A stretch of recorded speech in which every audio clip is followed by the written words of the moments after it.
मंगलम भगवान वीरो मंगलम गौतमो गणी मंगलम कुंद कुंदाद्यो जैन धर्मोस्तु मंगलम सर्वमंगल मांगल्यम सर्वकल्याणकारकम प्रधानम सर्वधर्माणां जैनम जयतु शासनम जैनम जयतु शासनम जैनम जयतु शासनम। जिसने बताया जगत को प्रत्येक कण स्वाधीन है, करता न धरता कोई है, अणु अणु स्वयं में लीन है। आत्म बने परमात्मा हो, शांति सारे देश में है। देश ना सर्वोदयी महावीर के संदेश में है। देश ना सर्वोदयी महावीर के संदेश में है। देशना सर्वोदयी महावीर के संदेश में भगवान महावीर स्वामी की देशना, दिव्य देशना, जिसमें आया है आत्म बने परमात्मा हो, शांति सारे देश में। अब वो छंद में भले ही देश लिख गया है, लेकिन यदि उसको और ब्रॉड करें तो क्या कहना चाहिए? आत्म बने परमात्मा हो, शांति सारे विश्व में है। देशना सर्वोदयी महावीर के संदेश में। आज भगवान महावीर स्वामी के संदेश का ही दिन है, जो उन्होंने हमें तत्व का ज्ञान दिया। आज उसी का दिन है। आज से ही भगवान महावीर स्वामी के द्वारा तत्व का प्रतिपादन किया गया। पहली दिव्य ध्वनि, पहली दिव्य देशना आज के दिन ही खिरी थी। इसलिए आज का दिन दिव्य ध्वनि दिवस कहें, अथवा भगवान महावीर स्वामी के शासन का शुभारंभ हुआ, इसलिए महावीर शासन जयंती कहें। लेकिन प्रसिद्ध तो हो गया वीर शासन जयंती। आज भगवान महावीर स्वामी के शासन का जन्म हुआ। वैसे तो लोक में जब राजा का राज तिलक होता है तब उसका शासन शुरू होता है। अपने यहाँ राजा का राज तिलक नहीं, हमारे यहाँ तो भगवान की दिव्य ध्वनि और उससे तत्व का प्रचार प्रसार हो और सबका जगत का कल्याण हो, वही दिन वास्तव में शासन का दिन कहलाता है।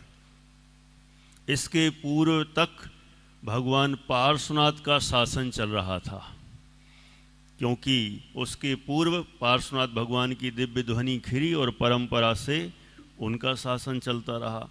और फिर जब भगवान महावीर स्वामी हुए, अब उनका शासन प्रारंभ हुआ। और ऐसे उस दिन को अपन वीर शासन जयंती नाम से याद करते हैं। यह दिन कब शुरू हुआ? आज की तिथि सबको ध्यान होगी। क्या तिथि है? श्रावण कृष्ण प्रतिपदा, अथवा कहें श्रावण कृष्ण एकम। एकम कह दो, प्रतिपदा कह दो। आज का दिन वह दिन है कि जो जगत के कल्याण का दिन है, जन जन के कल्याण का दिन है, ऐसे भगवान महावीर स्वामी के शासन का दिन है। इसके पूर्व भगवान महावीर स्वामी को वैशाख शुक्ल दशमी के दिन केवल ज्ञान प्राप्त हुआ था। कब हुआ उनको केवल ज्ञान? वैशाख शुक्ल दशमी, ये उनके केवल ज्ञान का दिन है। और केवल ज्ञान होने के बाद से लेकर दिव्य ध्वनि, देखा जाए नियम तो यह है कि केवल ज्ञान होने के बाद दिव्य ध्वनि खिरने लग जाती है तत्काल, लेकिन भगवान महावीर स्वामी को केवल ज्ञान तो हुआ लेकिन दिव्य ध्वनि नहीं खिर रही थी, है ना। सौधर्मेंद्र साहब भी पधारे आज, तो वे ही पता लगाएंगे कि क्यों नहीं खिर रही है दिव्य ध्वनि, है। अभी तो हमारे ढाई दीप के सौधर्मेंद्र हैं, इसके बीच में भी अष्टानिका में भी एक सौधर्मेंद्र थे, उनका नाम ही सौधर्मेंद्र था, है। उनके भाई का नाम ईशानेंद्र था, है ना। अब हमारे यहाँ के सौधर्मेंद्र पधारे। केवल ज्ञान तो हो गया, लेकिन केवल ज्ञान होने के बाद दिव्य ध्वनि खिर जाना चाहिए, लेकिन क्यों नहीं खिर रही थी।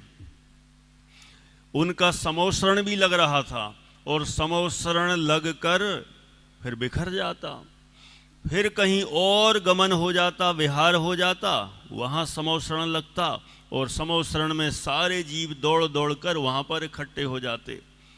इसी आशा और विश्वास के साथ कि अब भगवान महावीर स्वामी की दिव्य ध्वनि खिरेगी। आपको पता होना चाहिए कि समोसरण में कितने जीव पहुँचते हैं, कितनी वैरायटी के जीव पहुँचते हैं। भगवान महावीर स्वामी का समोसरण कितना बड़ा था, कितना बड़ा था, 1 योजन का था। भगवान आदिनाथ का था 12 योजन का, और फिर वहाँ से आधा आधा योजन कम होता गया, और फिर भगवान महावीर स्वामी तक पहुँचते पहुँचते 1 योजन का समोसरण रहा। उस 1 योजन के समोसरण में 3 गतियों के जीव आते हैं।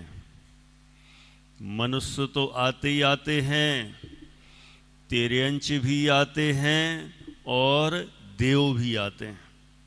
सबसे ज़्यादा तो देव ही आते हैं, और यदि सबकी संख्या मिलाएंगे तो असंख्यात जीव समोसरण में आते हैं।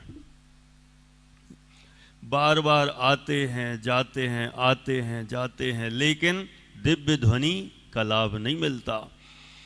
पशु पक्षी भी पहुंच जाते हैं, चिड़िया भी चली जाती है, कबूतर भी चला जाता है, तोता मैना सब पहुंच जाते हैं, उड़ उड़ के चले जा रहे हैं भगवान की दिव्य ध्वनि का। बिल्ली भी जा रही है, शेर भी जा रहा है, कुत्ता भी जा रहा है, सुअर भी जा रहा है, सांप भी जा रहा है, नेवला भी जा रहा है, गाय भी जा रही है, शेर भी जा रहा है। सब जाते हैं और एक ही जगह बैठते हैं, क्योंकि सबका अपना एक एरिया फिक्स है। 12 सभाएं होती हैं, उन 12 सभाओं में तिर्यंचों की अपनी एक सभा है। ऐसी सबकी अलग अलग सभाएं होती हैं। मनुष्य गृहस्थों की अलग है, आरिकाओं की अलग है, मुनिराजों की अलग है, उधर देवों में व्यंतर देवों की अलग है, वैमानिक देवों की अलग है, ज्योतिष देवों की अलग। इस तरह से 12 सभाओं में असंख्यात जीव जाकर बैठते हैं। बैठे हैं, टकटकी लगाकर देख रहे हैं कि अब खिरी, अब खिरी, अब खिरी, ओमकारमयी दिव्य ध्वनि अब खिरेगी, बस इंतजार में है। लेकिन 10 मिनट, 15 मिनट, 20 मिनट, आधा घंटा। अच्छा बताओ, अभी आधा घंटा लेट हम आते तो क्या करते आप लोग? ठीक है, चलो चलो चलो अपने घर चलो। कितना धैर्य चाहिए। माने वीर शासन जयंती है, यदि अपन वहाँ एक एंगल को भी विचार करें, कितना पेशेंस, कितना धैर्य कि आधा घंटा नहीं, 1 घंटा नहीं, 1 दिन नहीं, 66 दिन तक, इतने दिनों तक लगातार इंतजार कर पाना सबके बस की बात नहीं है। और वे ही जीव होंगे एकदम भद्र परिणामी होंगे जिनको लगता होगा कि कभी तो दिन आएगा दिव्य ध्वनि का लाभ लेंगे।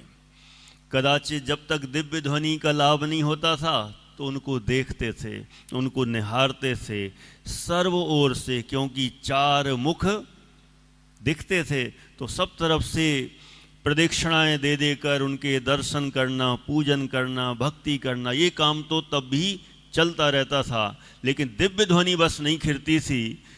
बहुत दिन निकलते गए। एक बार इंद्र को ऐसा विकल्प आया। क्या विकल्प आया कि क्यों नहीं खिर रही है।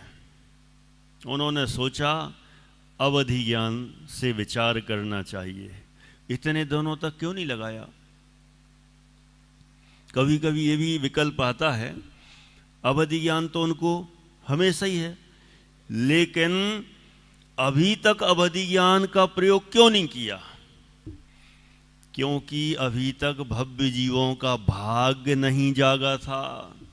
देखो, इसमें इंद्र भी कुछ नहीं कर सकते, भगवान महावीर स्वामी भी अपनी तरफ से कुछ नहीं कर सकते। भव्य जीवों के भाग्य का उदय आया। समौसरण विपुलाचल है, राजगृही के निकट एक विपुलाचल पर्वत है, वहाँ पर समौसरण लगा हुआ है, असंख्यात श्रोतागण बैठे हुए हैं। इंद्र की चिंता बढ़ती गई, उसने अब अवधि ज्ञान लगाया। अच्छा मुझे बताओ, हमें होता अवधि ज्ञान तो कितने दिन बाद लगाते? तुरंत ही। काहे को लेट करो, इतनी अच्छी चीजें हमारे पास हैं, इतनी लेट हो रहा है तो क्यों हो रहा है? लेकिन उनको विकल्प भी नहीं आया। वे भी इंतजार करते रहे, बैठे रहे कि दिव्य ध्वनि खेरेगी।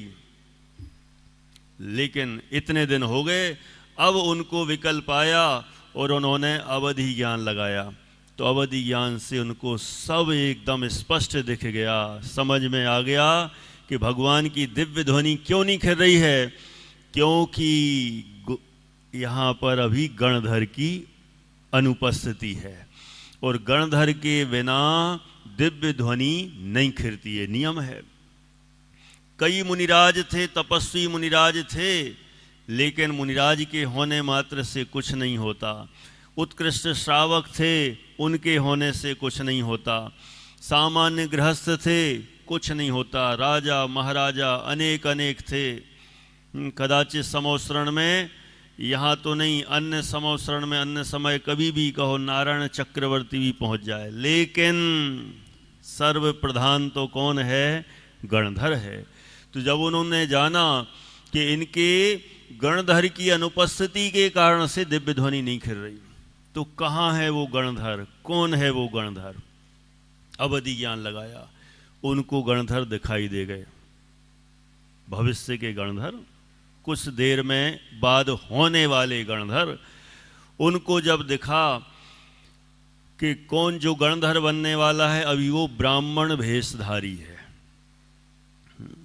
एक स्थान है मध्यमा पावा, वहाँ मगध के एक प्रतिष्ठित ब्राह्मण विद्वान थे जिनका नाम था सोमिल, और उन्होंने वैदिक विचारधारा को जागरूक करने हेतु एक महायज्ञ का आयोजन किया था, जिसमें इंद्रभूति नाम का व्यक्ति, इंद्रभूति गौतम नाम था उसका, और वह महान प्रकांड विद्वान था, तर्क शास्त्री था।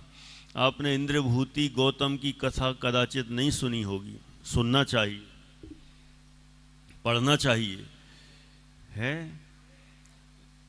हाँ, जैन कथा कोश में भी मिल जाएगी, और भी एक अपने भावनगर सोनगढ़ से भी एक कथा निकली है, वहाँ पे उसमें भी मिल जाएगी।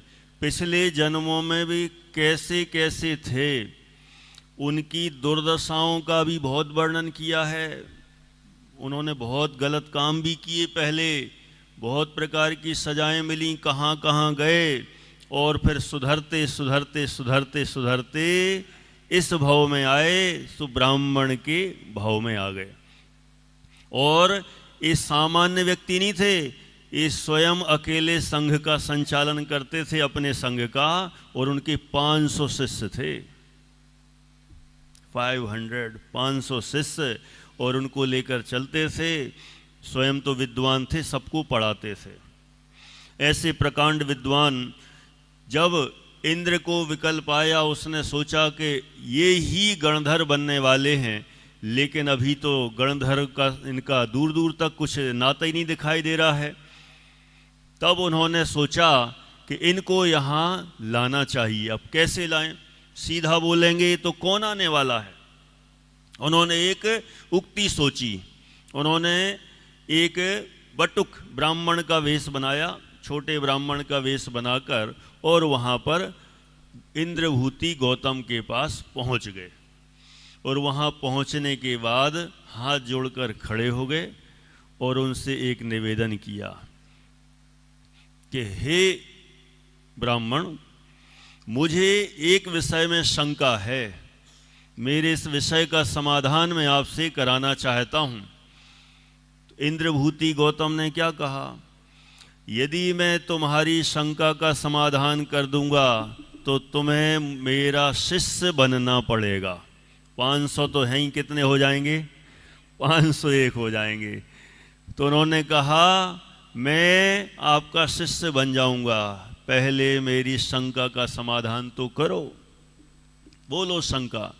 उन्होंने शुरू कर दी शंका। क्या है शंका? त्रैकाल्यम द्रव्य षटकम नवपद सहितम जीव षटकाय लेश्या पंचान्य चास्तिकाया व्रत समिति गति ज्ञान चारित्र भेदा इत्तेतन मोक्ष मूलम त्रिभुवन महितई प्रोक्त मरहद भिरीशई प्रत्येति श्रद्धाति स्पृत्सति च मतिमान यह सवै शुद्ध दृष्टि। कहते हैं मुझे इसका अर्थ जानना है। इंद्रभूति गौतम ने उसका अर्थ तो मन में विचारा। 6 द्रव्य होते हैं, क्योंकि संस्कृत के भी प्रकांड विद्वान थे। व्याकरण, न्याय, अलंकार, सब प्रकार का जितना लौकिक ज्ञान हो सकता है वो सब प्रकार का ज्ञान था। इतने ज्ञानी थे। तो उन्होंने सोचा द्रव्य 6 होते हैं, 7 तत्व होते हैं, 9 पदार्थ होते हैं, 5 अस्तिकाय होते हैं। ऐसा उनने संस्कृत से हिंदी में तो अर्थ कर लिया, सामान्य अर्थ तो हो गया, लेकिन उनको ये समझ में नहीं आ रहा था कि 6 द्रव्य मतलब क्या चीज है। 5 अस्तिकाय तो पता चल गया, लेकिन कौन से 5 अस्तिकाय और इनका स्वरूप क्या है? जीव क्या होता है? जीव का अस्तित्व है कि नहीं है? इस संबंधी उनको स्वयं को ही शंका थी। अब उन्होंने सोचा क्या करूं, मुझे खुद समझ में नहीं आ रहा है, अब मैं इसको कैसे अर्थ बताऊं। इंद्रभूति जब चिंता में मग्न थे तो अपने इंद्र समझ गए। क्या समझ गए? अब चिंता प्रकट हो रही है। अब आया ऊंट पहाड़ के नीचे। बस हम यही तो चाहते थे। अब वे विचार रहे हैं क्या करूं, क्या करूं, कैसे जवाब दूं। जब कोई जवाब समझ में नहीं आ रहा था तो मन में आकुलता उत्पन्न होती गई। थोड़ी देर बाद उसने कहा कि मैं तुम्हारी शंका का समाधान अभी नहीं करूंगा, तुम्हारे गुरु के सामने जाके करूंगा। पहले मुझे बताओ तुम्हारा गुरु कौन है? उन्होंने कहा मेरे गुरु तीर्थंकर महावीर स्वामी हैं। तो कहा कि उनसे समाधान क्यों नहीं किया?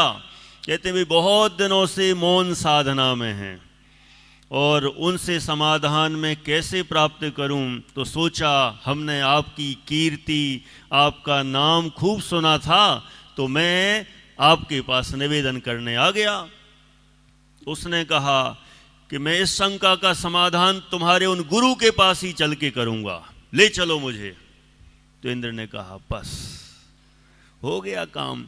माने इंद्र सोचता जा रहा है कि मुझे जो करना है कराना है, ऑटोमेटिक सब होता जा रहा है। बस एक छंद बोला और काम हो गया। देखो बहुत सारे काम सब ऐसे ही कराना चाहिए, बोल बोल के नहीं। समस्या डाल दो, समाधान अपने आप होते चले जाएंगे। यदि वो इंद्र स्वयं जाके कहते कि आप आ जाओ, वहाँ चलो हमारे गुरु के पास, तो नहीं आते, क्योंकि वो कहता कि उनको बुला लाओ, मैं यहाँ का बड़ा विद्वान हूँ। लेकिन अब उनके जब घमंड चकनाचूर होता है तो कुछ समझ में नहीं आता है, चलो लेके चलो।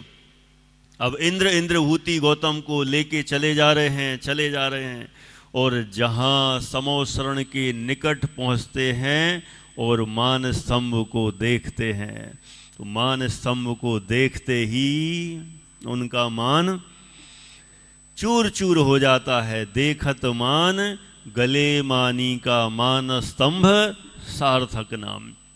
उनका मान गलने लग गया। उनको अपने शयोपशम के, अल्प शयोपशम की कमजोरी का आभास होने लगा कि अरे ये तो कुछ अद्भुत ही व्यक्ति है, जिसका बाह में इतना साम्राज्य दिखाई दे रहा है, समोसरण दिखाई दे रहा है। 20,000 सीढ़ियाँ चढ़ के होने को तो कोई उसमें टाइम नहीं लगता है। स्केलेटर वो जो है ना, वो होते हैं, रखो पैर रखो और चढ़ जाते हैं वहाँ, अंतर मुहूर्त नहीं लगता है, अंतर मुहूर्त में चढ़ जाते हैं।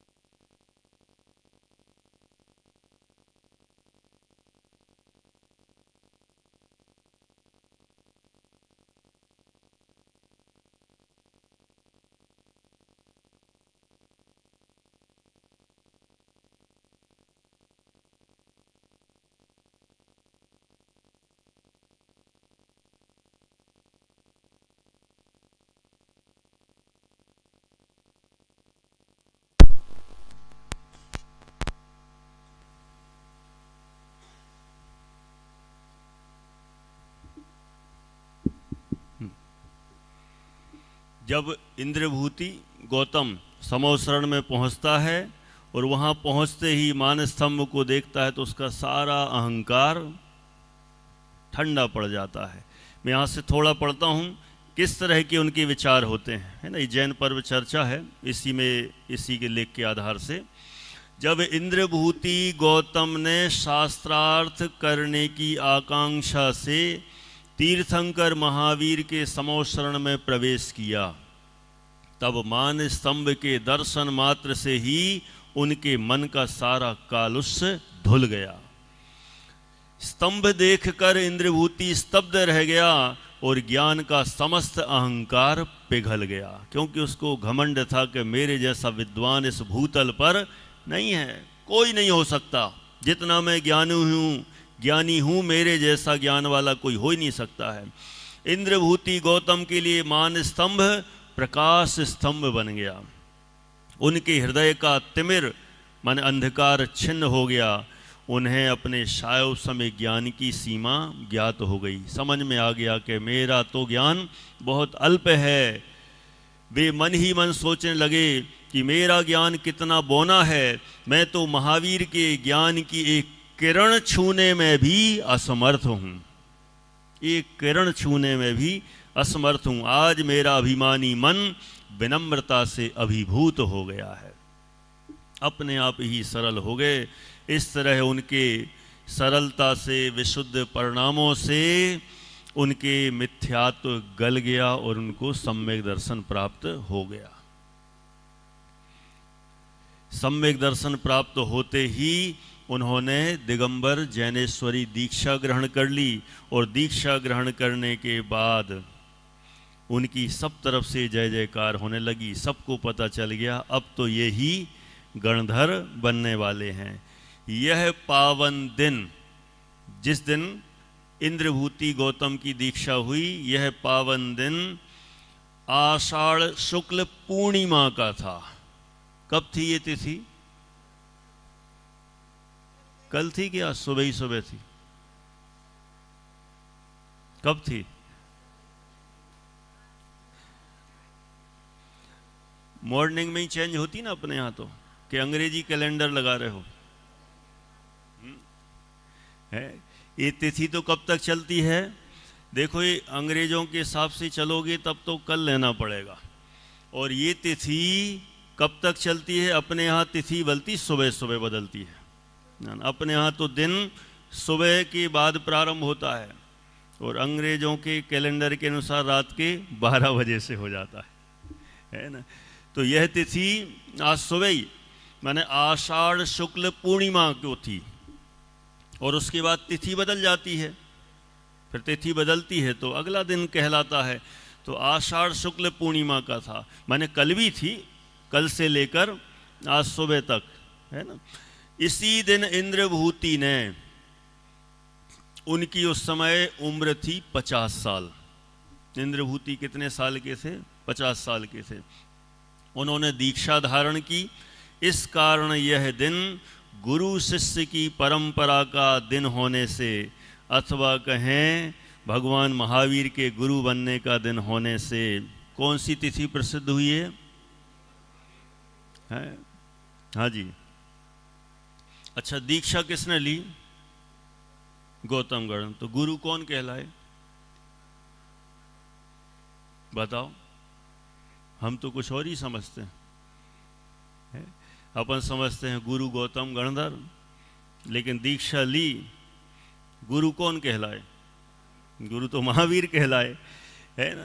तो यह आज की तिथि कौन सी नाम से प्रसिद्ध हो गई? पूर्णिमा का दिन था, पूर्णिमा की तिथि थी, इसलिए क्या नाम पड़ गया? गुरु पूर्णिमा। तो गुरु पूर्णिमा अपने में भी मान्य कह सकते हैं। यद्यपि के शासन का जन्म हुआ, इसलिए वीर शासन जयंती नाम से प्रसिद्ध हुई। अब इस तिथि में कुछ और भी तथ्य हैं, जरा सुनना, ये सबको जानने लायक हैं। ये सब तिलोय पंडिती ग्रंथ के आधार से कह रहे हैं। वहाँ लिखा है, जैनागम के अनुसार तिलोय पंडिती एक पहला अधिकार है, गाथा 68 और 69 में। यह जो तिथि है ना, यह अवसर्पिणी के चतुर्थ काल के अंतिम भाग में 33 वर्ष 8 माह व 15 दिन शेष रहने पर वर्ष के श्रावण नामक प्रथम महीने में कृष्ण पक्ष की प्रतिपदा के दिन अभिजित नक्षत्र के उदित रहने पर धर्म तीर्थ की उत्पत्ति हुई। ठीक है, माने ये जो धर्म तीर्थ की उत्पत्ति हुई उसका यहाँ पर कथन कर दिया। अभी यहाँ खास बताना है, और क्या गजब संयोग है, इसी दिन यही तिथि युग के आरंभ की तिथि मानी जाती है। कौन सी तिथि? श्रावण कृष्ण प्रतिपदा, यही तिथि युग के आरंभ की तिथि मानी जाती है। एक यही तिथि उत्सर्पणी अवसर्पणी रूप कालों के शुभारंभ की तिथि है। उत्सर्पणी अवसर्पणी काल भी, उनका प्रारंभ भी इसी तिथि से होता है। इतना ही नहीं, अपना नया वर्ष भी आज से ही शुरू होता है। अजब गजब के संयोग हैं। हम समझते हैं हैप्पी न्यू ईयर मतलब 1 जनवरी है, कई लोग अपने मार्च से लगाते हैं, कई लोग कहीं और से लगाते हैं, कभी कभी जैनी लोग अपना दीपावली से भी लगाते हैं, है। तो दीपावली भगवान महावीर स्वामी के निर्वाण से भी लगाते हैं। लेकिन सूक्ष्मता में विचार करें तो अपने नए वर्ष की शुरुआत हुई है श्रावण कृष्ण प्रतिपदा से। तो आज है हमारा नया वर्ष। तो क्या बोले हम? Happy new year. आज है अपना नया वर्ष। नया वर्ष और कोई नहीं है, असली नया वर्ष तो ये है। तो नए वर्ष के प्रारंभ की तिथि है। और देखो, तिलोय पंडिती एक, हाँ जी, हाँ, बहुत बढ़िया, ऐसे ही है। माने नया वर्ष तो वास्तव में आज से ही प्रारंभ है। इसलिए यदि किसी को संदेश भेजना भी हो, मैसेज करना भी हो, हैप्पी न्यू ईयर करने की ज़्यादा इच्छा हो, तो आज के दिन ही अपन अच्छे से कर सकते हैं, है ना। तिलोय पंडिती अध्याय 1 गाथा नंबर 70, उसमें लिखा कि इसके पूर्व एक दिन पूर्व की तिथि आषाढ़ शुक्ल पूर्णिमा, आषाढ़ शुक्ल पूर्णिमा युग की समाप्ति की तिथि है। देखो, हाँ, कल हो गया समापन और आज हुई शुरुआत। युग की समाप्ति पिछली तिथि में हो गई और युग का आरंभ अब हो गया, जो कि इंद्रभूति गौतम के दीक्षा दिवस की तिथि है। माने इंद्रभूति गौतम के दीक्षा दिवस की तिथि युग के समापन की तिथि है और भगवान महावीर स्वामी की शासन की तिथि युग के आरंभ की तिथि है, नए वर्ष की तिथि है। ऐसा है ना। अब देखो और आगे थोड़ा सा जानते हैं। इस तरह श्रावण कृष्ण प्रतिपदा का महान दिन अनेक विध तिथियों के संयोग रूप है, ये हमें ख्याल में आया। उस दिन वीर प्रभु की देशना को प्राप्त करके मात्र इंद्रभूति का ही उद्धार नहीं हुआ, किंतु उसके सभी 500 शिष्य भी दीक्षित हो गए। देखो, वे तो ब्राह्मण थे और वे सब के सब, हाँ, 500 शिष्य भी दीक्षित हो गए। और अभी भी और आश्चर्य होगा, एक और अगला, इंद्रभूति गौतम अकेले नहीं थे, वे 3 भाई थे, है ना। अगला भाई इंद्रभूति गौतम तो 50 साल के थे, उनके और एक और भाई इनसे छोटे अग्निभूति, वे 46 साल के थे और उनके भी 500 शिष्य थे। हाँ, वे भी दीक्षित हुए, वे भी गणधर बने और उनके 500 शिष्य भी दीक्षित हो गए। इतना ही नहीं, अगले गणधर उनके और एक छोटे भाई, कौन से, वायुभूति, इंद्रभूति, अग्निभूति, वायुभूति, है ना। ये नाम थोड़े से मैच करते हुए याद आ रहे होंगे कहीं, है ना। कहानियों में ऐसे ही नाम मिलते हैं, वायुभूति, अग्निभूति। तो ये वायुभूति, ये 42 वर्ष की उम्र के थे, इनके भी 500 शिष्य थे। वे गणधर बने और उनके 500 शिष्य भी दीक्षित हो गए। माने क्या माहौल होगा कि सब जहां अपने अपने घमंड में जो चूर थे कि मैं ज्ञानी, मैं ज्ञानी, मैं ज्ञानी, मेरे समान कोई है ही नहीं, अब उनको पता चल गया मेरे समान अज्ञानी कोई है ही नहीं। और उन्होंने सब ने जाके भगवान महावीर स्वामी के सामने जाके दीक्षा ले ली। ऐसा वह अजब गजब का दिन। मैंने यहाँ लिखा है कि ये पहले गणधर बने इंद्रभूति, दूसरे गणधर बने अग्निभूति और तीसरे गणधर बने उन्हीं के भाई वायुभूति। ये सब गणधर बनते चले गए क्रम से। ऐसी अजब गजब का संयोग है। और एक और चीज़ इसी में खास जानने योग्य, भाव संग्रह ग्रंथ है, उसके अनुसार श्री पार्श्वनाथ परंपरा के एक मंखली गोशालक थे, है ना, सुना है ना नाम। हाँ, वे मुनि बन गए थे। किसकी परंपरा के थे? पार्श्वनाथ, है ना, स्वामी की परंपरा के थे, जो अष्टांग निमित्तों के ज्ञाता और 11 अंग के धारी थे। उनकी इच्छा थी मैं गणधर बनूं। देखो, ऐसा भी हो सकता है। हाँ, ऐसा भी हो सकता है। उनको ऐसा लगता था कि मैं ही सुपात्र हूं और मैं इनका गणधर बनूंगा। वे गणधर बनने के इच्छुक थे, किंतु इंद्रभूति को गणधर पद मिलने पर रुष्ट होकर समौसरण छोड़कर चले गए। वाह रे वाह, ऐसा भी हो सकता है, ऐसा भी हो सकता है। कषायों का खेल है और अपनी योग्यता का खेल है। इससे हमें सीखने को मिलता है कि यदि हम कहीं सीनियर हों और हमसे जूनियर आके कहीं बॉस बन जाए तो घबराने की ज़रूरत नहीं है, क्योंकि ये सीनियर पहले से बैठे थे, इतने ज्ञानी बैठे थे, मुनि थे, और कहाँ वो इतने दूर से पकड़ कर लाए ब्राह्मण को, जहाँ दूर दूर तक जिसका कोई ठिकाना नहीं। वो आया और दीक्षा लेते ही गणधर, सबसे आगे हेड बन गया, मुख्य बन गया। टेंशन होना चाहिए कि नहीं होना चाहिए? अरे होने वालों को तो हो गई, हो ही गई। हाँ, कितना ज्ञान, माने ऐसे ऐसे संसार में ऐसे अनेक प्रसंग बनेंगे। हमें तो ऐसा जानकर किसी से ईर्ष्या नहीं करना है। सबकी अपनी अपनी योग्यता है, अपनी योग्यता के अनुसार सब अपना प्राप्त करते हैं। कोई किसी का कुछ भी नहीं कर सकता।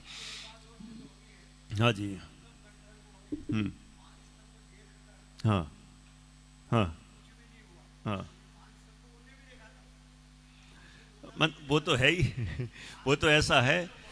बस सच सच तो यही है, काल लब्धि और भवितव्यता जिसकी आ गई हो, काम उससे होता है और स्वयं के आत्मा के निर्णय से होता है।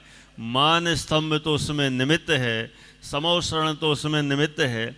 ऐसे तो अनेक जीव भी समवसरण में चले जाते हैं, लेकिन वे भी मान स्तंभ में देख के कोई आत्म कल्याण कर लेते हैं, ऐसा नहीं है। इसलिए तो निमित्त कई कथन है, ऐसा जानना। अब देखें यहाँ कुछ खास खास बिंदु जो जानने समझने योग्य हैं। पहला नंबर का बिंदु, 66 दिन तक दिव्य ध्वनि ना खिरने का कारण। क्या कारण था बताओ? अब आपसे ही प्रश्न है, शंका समाधान। ज्यादातर सबका जवाब है गणधर की अनुपस्थिति। बराबर? सुनना जरा, कसाय पाहुड़ जय धवला पुस्तक 1 पृष्ठ क्रमांक 76 के अनुसार काल लब्धि के अभाव में, किसके अभाव में? काल लब्धि। शुरुआत तो यहां से है। काल लब्धि नहीं थी, भव्य जीवों का भाग्य नहीं था, है भव्य जीवों की। हाँ, वो भी मान लो, दोनों तरफ से काल लब्धि। काल लब्धि के अभाव में इंद्र भी गणधर की व्यवस्था ना कर सका। अब बताओ, इतना शक्ति संपन्न इंद्र की इतनी ताकत होती कि पूरे जम्बूद्वीप को पलट दे। इतनी ताकत होती इंद्र में, इतना शक्तिशाली इंद्र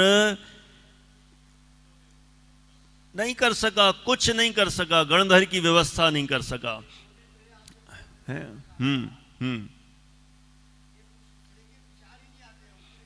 भाव ही नहीं आते हैं, माने इंद्र को भी ऐसा विकल्प नहीं आया। शक्ति तो इतनी, लेकिन भव्य जीवों का भाग्य नहीं था, दिव्य ध्वनि का काल नहीं था, इसलिए काम नहीं हुआ।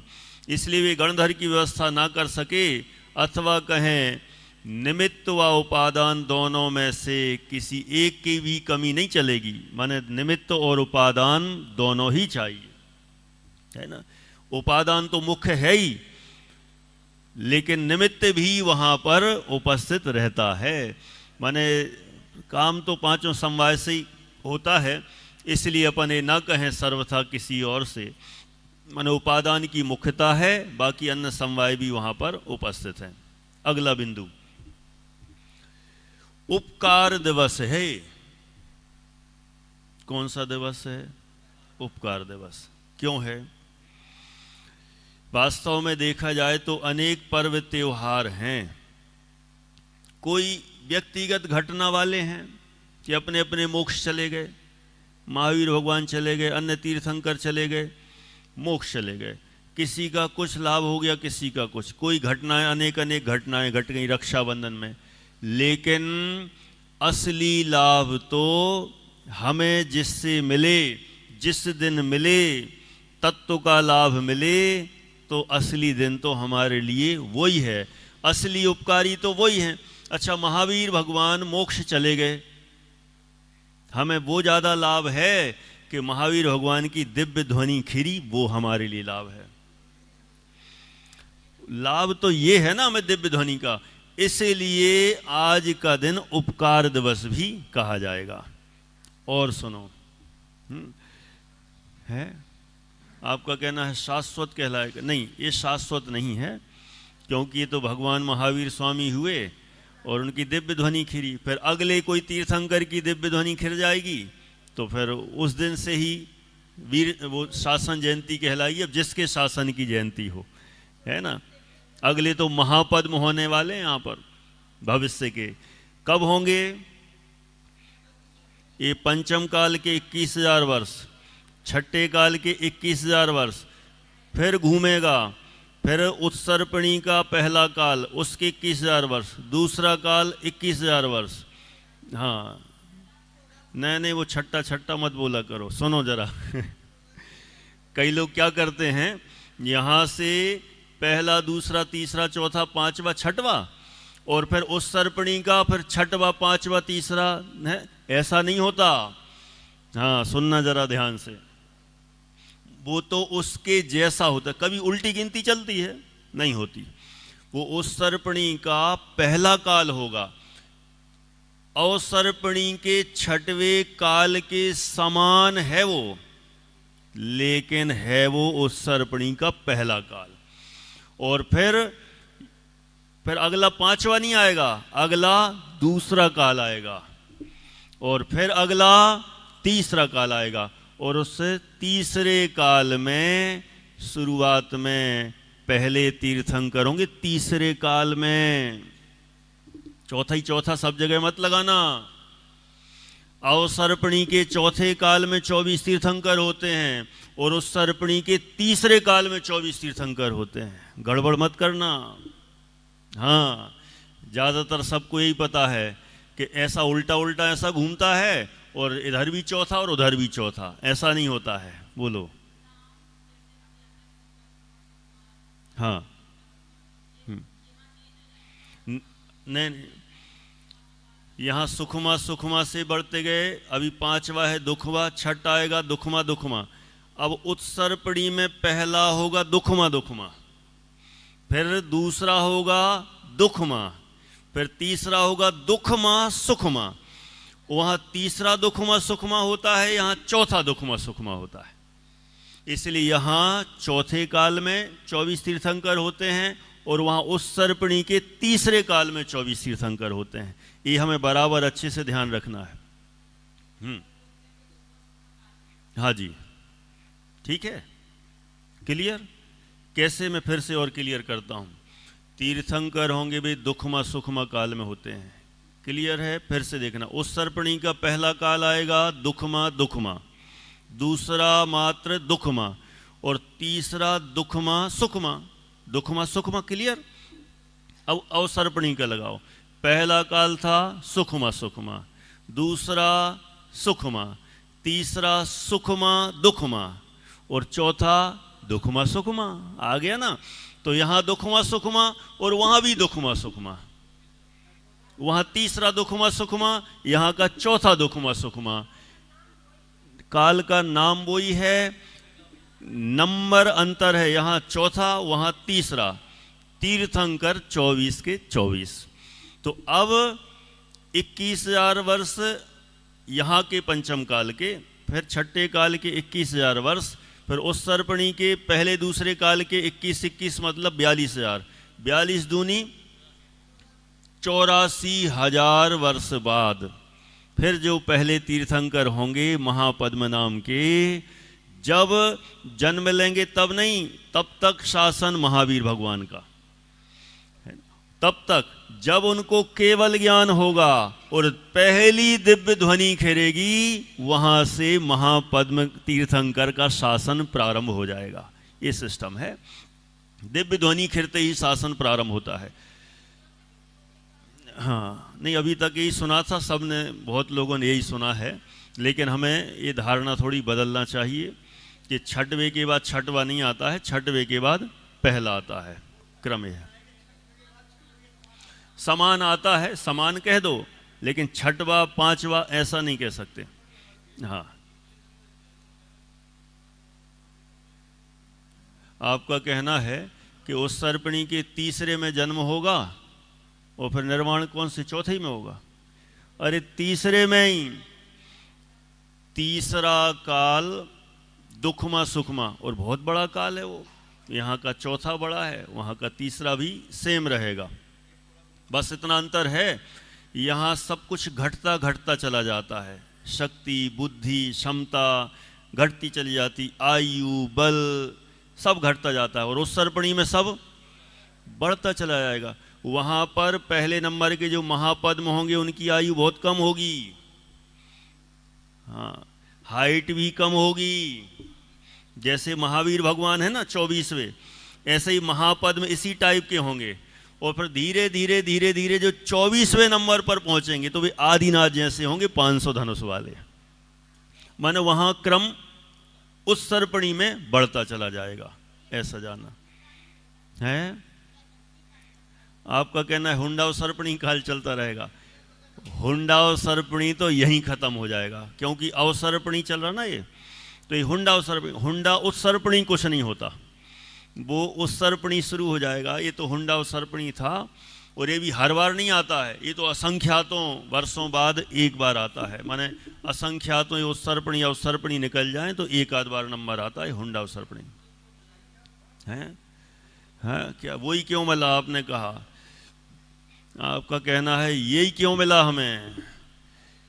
इस काल में ज्यादातर पापी लोग ही जन्मते हैं, कसाई ही जन्मते हैं। ज्यादातर शब्द बोल दिया, बाकी बच जाओ, अपन सुरक्षित, ज्यादा झंझट नहीं लेना है। अरे वो कथा है ना, रामायण थी कौन सी, शत्रुघ्न ने किसने कहा था? लक्ष्मण ने, कि यदि मैं ऐसा, क्या कहा था वो, विभीषण जिसने भी कहा हो, अब मूल भाव ये है कि यदि ऐसा हो तो मैं पंचम काल का मनुष्य हूं। मतलब अपने आप को साप दिया एक तरह से कि पंचम काल का, और उसमें हुंडा और सर्पणी का मनुष्य होना मतलब छलिया जीव ही होते हैं। हम अपने आप को सब लोग मिला के चेक कर लें, होते कि नहीं। मन में कुछ होता है, बोलते कुछ और हैं, करते कुछ और हैं। यहाँ ज़्यादातर इसी टाइप के कसाई जीव होते हैं, लेकिन ये भी वस्तु स्वरूप है। ऐसा जान के किसी से द्वेष नहीं करना। हमें तो ऐसा जान लेना है कि कोई छल कर रहा है तो कोई बात नहीं, ये तो इस पंचम काल का ही स्वरूप है, ऐसे ही जीव होंगे। इसलिए उससे द्वेष ना करके अपने परिणामों को शांत रखें, वस्तु स्वरूप विचार कर लें, ऐसा है। क्या बोले? हाँ हाँ हाँ हाँ।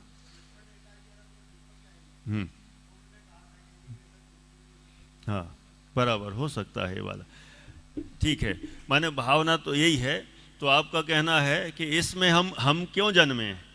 हमने इस तरह के परिणाम किए, गलत काम किए, मनुष्य तो बने, लेकिन ऐसे मनुष्य बने कि जिस मनुष्य के अंदर छल, मान, कसायों की विशेषता रहती है। ये स्वरूप है ना।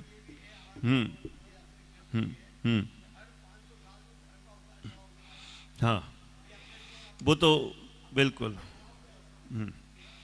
वो तो हर एक 500 साल में और हर एक 1000 साल में, 1000 साल में होता है एक कल की, और 500 साल में होता है एक उपकल की, जो धर्म को नष्ट करता है। जैसे ये हुए होंगे ना औरंगजेब टाइप कह रहा हूँ, पता नहीं भाई। माने ऐसे जो धर्म को नष्ट करते हैं, फिर धीरे धीरे धर्म बढ़ता है, फिर माहौल बनता है, प्रचार होता है, दिगंबर जैन धर्म आगे होता है, फिर बढ़ता चला जाएगा, एकदम चरम पर पहुंचेगा, फिर कोई आएगा और सब खत्म करेगा। ये चलता ही रहेगा। 21,000 सालों में 21 तो कल की हो जाएंगे, और उससे डबल उपकल की हो जाएंगे। हाँ जी,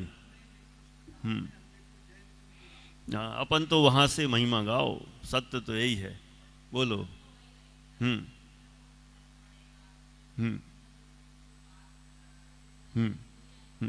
हाँ, वही है, बस।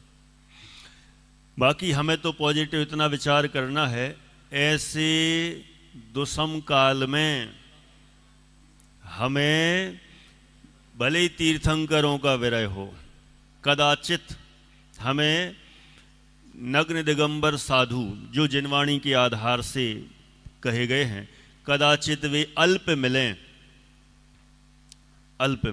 है ना, शब्द भी अच्छा ही बोलो, अल्प मिलें, लेकिन मात सम उपकार करती कौन?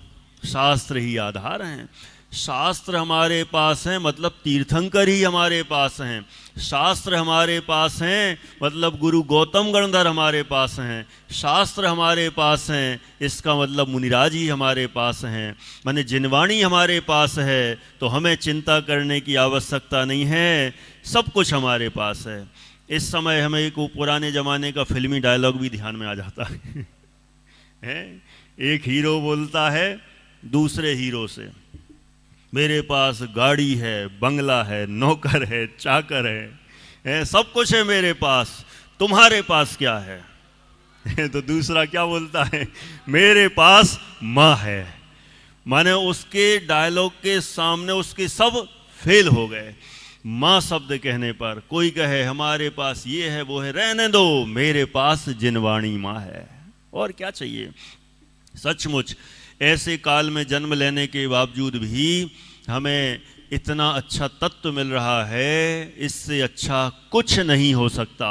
इसलिए हमें इसको आत्मसात करने में अब देर नहीं करना चाहिए।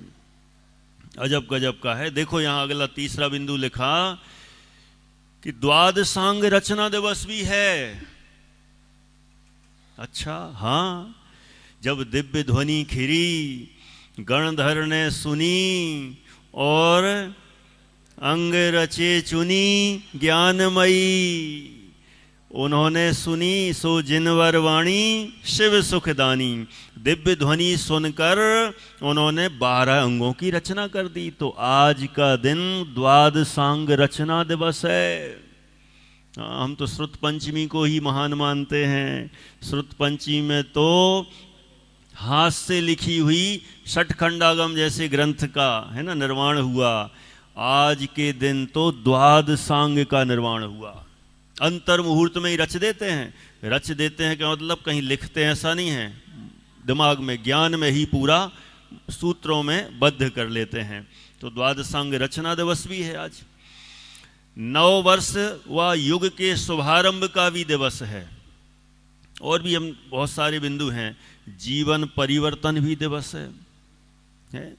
अनेक अनेक जीवों का है ना उद्धार हो गया, परिवर्तन है। इस तरह से बहुत सारी हैं बातें हैं, जितनी कहें उतनी कम है। हमें तो ये विचार करना है कि सचमुच हमारे सौभाग्य से हमें भगवान महावीर स्वामी जैसे महान हमारे नेता मिले। असली नेता तो यही हैं, मोक्ष मार्गस्य नेतारम। जो मोक्ष मार्ग को बताने वाले होते हैं वे ही सच्चे नेता होते हैं। दुख को दूर करने और सुख को प्राप्त करने की शिक्षा देते हैं वे ही सच्चे नेता होते हैं। सच्चा मार्ग बताते हैं, भक्त नहीं बनाते, भगवान बताते हैं।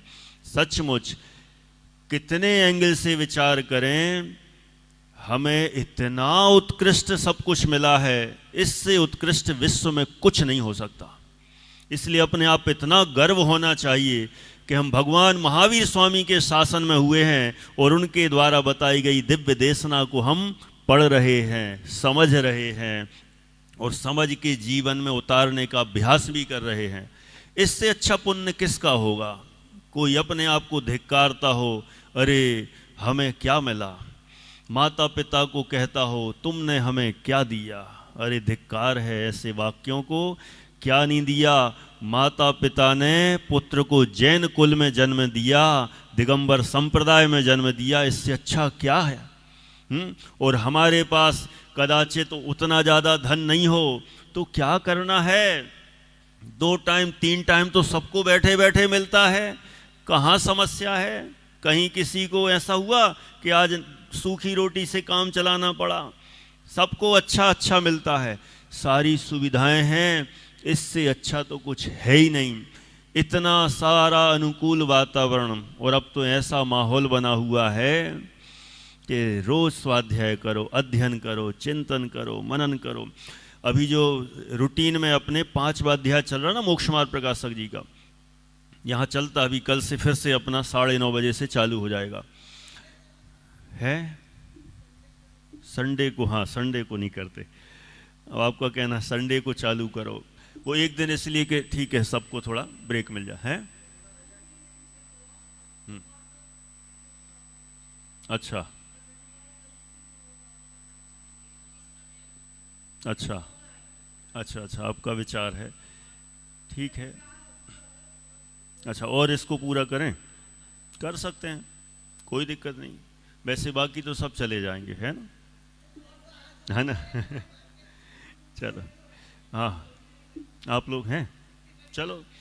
और आपको यदि इससे संबंधित ऐसे जो बीच बीच में प्रश्न आए ना, यदि आप लोगों को लगे ना, सब सुन ही रहे हैं, तो यदि आपको ऐसा लगे ना बीच बीच में ऐसे प्रसंग आ गए, ये उत्सवर्पणी अवसर्पणी ऐसा है, इसका काल ऐसा है, तो यदि आपको इससे संबंधित भी आपको ऐसे लगे ना कोई प्रश्न हो, तो वो चर्चा भी कर लेंगे और ये भी कर लेंगे। फिर सोमवार से मोक्ष मार्ग प्रकाशक जी कर देंगे, कोई दिक्कत नहीं है, चलेगा। और आज के दिन से शाम को नया ग्रंथ प्रारंभ कर रहे हैं और बच्चे बैठते हैं इस दृष्टि से विचार करके, भक्तामर स्तोत्र, आचार्य मानतुंग विरचित भक्तामर स्तोत्र प्रारंभ होगा। और इस बार हम भक्तामर, और कई बार ऐसा होता है ज़्यादातर मुमुक्षुओं की ये पसंद नहीं होती, लेकिन मैं सोचता हूँ क्यों नहीं, हमको ऐसा लगता है कि समय सार जी पढ़ना चाहिए और ज़्यादा से ज़्यादा पंच परमागम पढ़ना चाहिए, और भी बढ़ना हो तो पंडित टोडरमल जी का मोक्ष मार्ग प्रकाशक पढ़ना चाहिए, थोड़े से और होते हैं तो तत्वार सूत्र जी, द्रव्य संग्रह, रत्नकर्ण श्रावक। भक्तामर तो ऐसा लगता भक्ति है, क्या है, अरे मानतुंगाचार्य की भक्ति है, ये आचार्य ने भक्ति की है, ये कोई सामान्य बात नहीं है, इसलिए विचार है बहुत गहराई से, गंभीरता से हम प्रयास करेंगे कि पूरा एक एक श्लोक का सही उच्चारण। हमने देखा है बहुत लोगों को गाते हुए अशुद्ध ही पढ़ते हैं, अशुद्ध पढ़ना व्यंजनाचार दोष लगता है ना, उन व्यंजनाचार का पालन नहीं होता जो सम्यक ज्ञान के अंग हैं। और बोलना पहले नंबर तो भक्तांबर ही सही नहीं बोलते, भक्तांबर बोलते हैं सब, भक्तांबर नहीं है। हाँ, अभी अपन करेंगे जब चर्चा तो बहुत एक एक ख्याल में आएगा, उनका सही उच्चारण, शब्द सह अर्थ, और उसमें मानतुंगाचार्य ने और क्या भाव भरे हैं, और गुरुदेव श्री ने भी उसमें से क्या रहस्य निकाला है, उस पर भी हम प्रयास पूरा करेंगे, क्योंकि गुरुदेव श्री ने भी उस पर प्रवचन किए हैं। तो उन भावों को भी हम लेते हुए चलेंगे। आध्यात्मिक दृष्टिकोण, भक्ति परक भी दोनों तरह से चर्चा करेंगे, जिससे अपने 90 विद्यार्थी वे भी सब बैठेंगे, जो यहाँ हैं वे भी बैठेंगे, जो यूट्यूब पर हैं वे भी बैठें, और हम जो थोड़ी सी नई स्टाइल में थोड़ा सा सेटअप कर रखा है कि एक कैमरा बीच बीच में घुमाते रहते हैं, तो इनके बच्चों के जो मम्मी पापा हैं ना, वो बच्चों को देखने के बहाने प्रवचन सुनते हैं। नहीं, वो हमने देखा है कि बहुत सारे पेरेंट तो वो उनको क्या जाने क्या प्रवचन कहते, हमने आज तक ना किसी महाराज के सुने, ना आपके सुने, ना किसी के जानते नहीं थे प्रवचन क्या होता है। हमें तो पता चला कि हमारे बच्चे का चेहरा देखने मिलेगा, तो वो बीच में ऐसा थोड़ा घूमा और एक झलक मिल गई, बैठा आया, शांति मिल गई आराम से। कहते हैं वो चेहरा देखने के निमित्त हम वो आपका पौना घंटा टकटकी लगा के देखते रहते थे, और अब ऐसी रुचि हो गई कि अब भी कहते हैं अब हम प्रवचन सुने बिना बंद ही नहीं करेंगे, एक दिन नहीं जाएगा। देखो, किसी निमित्त से जुड़ा हो, लेकिन पता नहीं कहाँ कैसा बन जाए और उनको प्रवचन में रस आ गया, तो वे पेरेंट्स भी अपने इससे जुड़े हुए हैं और वे भी स्वाध्याय से जुड़ चुके हैं, ये बहुत अच्छी बात है। माने इसमें 90 नहीं पढ़ रहे, 90 के 180, माने वे पेरेंट भी वो सुनते पढ़ते हैं। निश्चित रूप से सब के सब स्वाध्याय में इसमें लगेंगे। बहुत तो ऐसे हैं बस मंदिर ही मुश्किल से जाते होंगे, कदाचित और भी विशेष तत्वाभ्यास नहीं होगा, तो यदि वे भक्तामर जी पढ़ेंगे तो निश्चित रूप से उनको भी अच्छा लगेगा, लाभ होगा। इस दृष्टि से अपन आज से ही इसकी शुरुआत करेंगे, और कल अपन सुबह ये अपना थोड़ा विषय और ले लेंगे। है शाम का समय आज तो 7:30 है, कल से 7:45 हो जाएगा, कल या मंडे से जैसा भी, क्योंकि भक्तामर भक्तामर पे ही चलेगा आज से शाम। हाँ, यूट्यूब पे भी चलेगा, सब लाइव चलेगा। शाम को तो हमारे यहाँ भी क्या छात्र प्रवचन भी चालू हो गए ना, तो 1-2 दिन में वो फिर से रनिंग में आ जाएगा। तो 7:45 से अपना प्रवचन प्रारंभ होगा डेली। अभी 1-2 दिन भले ही 7:30 से होगा, जब तक वो छात्र अपने उनके भी कोई एग्ज़ाम वगैरह हैं, तो 1-2 दिन में वो सेट होंगे। फिर उनके आधा घंटा प्रवचन चलेंगे 7:15 से 7:45, फिर 7:45 से 8:30 तक अपना भक्तामर जी पर प्रतिदिन दोनों चैनल पर चलता है, ढाई दीप वाले पे भी, ध्रुववाणी पे भी, तो दोनों जगह ये जाता है। तो अपन उसका लाभ लेंगे। और बीच बीच में अपन यहाँ गोष्ठियाँ भी करते हैं, तो गोष्ठियों के माध्यम से भी और गहराई आती है। तो हम ऐसे स्वाध्याय करते रहेंगे, ऐसी भावना के साथ यहाँ पर ही पूरा करते हैं। हाँ जी, बोलिए। हाँ,